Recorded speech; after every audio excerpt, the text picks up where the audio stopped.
Jimmy Hare is known today as one of the first great photojournalists. His skill, use of modern equipment, and fondness for dangerous situations led him to photograph a series of historical events from 1889 to 1914. Born in London, England in 1856, Jimmy Hare's father, George Hare, was a camera manufacturer. Jimmy worked under his father briefly, but in 1889, he moved to the United States, where he became a freelance photographer. The first publication he worked for, the Illustrated American, was known for vowing to only use half-tone photos. These photos were created using a new system of black and white dots to form grayscale images. Hare mostly took photos of sporting events and presidential inaugurations for the Illustrated American until 1898. About a month after he left the magazine, the USS Maine exploded off of the coast of Havana, Cuba on February 15, 1898. Hare quickly went to the editors of Collier's Weekly and volunteered to travel to Cuba to photograph the wreckage. When he got there, the USS Maine was all but a pile of wood floating in the ocean, but the images he captured of American soldiers fighting in what would be known as the Spanish-American War became extremely popular. He was named a special photographer for Collier's Weekly and went on to photograph 4 more wars.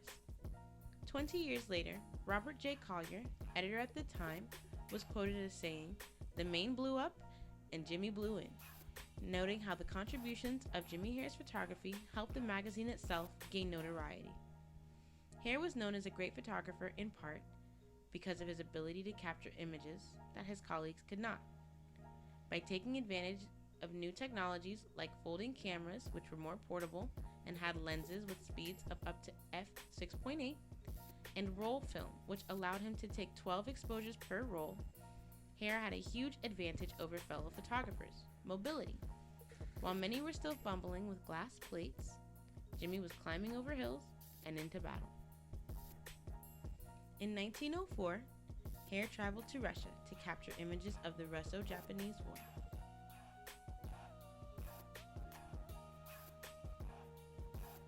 In 1911 and 1914, he photographed the Mexican Revolution.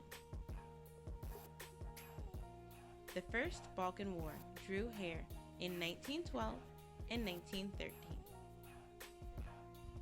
In 1914, Jimmy Hare switched employers and photographed scenes from World War I for Leslie's Weekly magazine, capturing images of locals, soldier hospitals, and from the battlefront.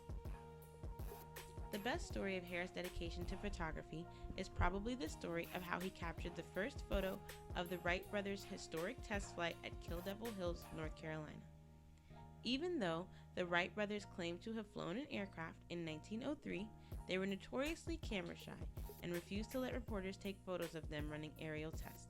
This led to much skepticism amongst Americans as to whether or not they had actually ever flown. In 1908, Jimmy Hare and 4 other photographers snuck across the sand dunes to lie in wait to see if they could sneak a few pictures of proof.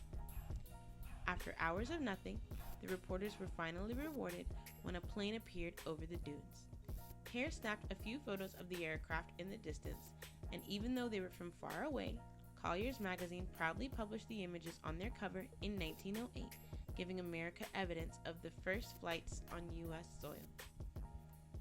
Jimmy Hare was a pioneer in the field of photojournalism. Photos became the focus of the story instead of accessories after the fact in his hands, and he changed the role of field photographers in photojournalism forever.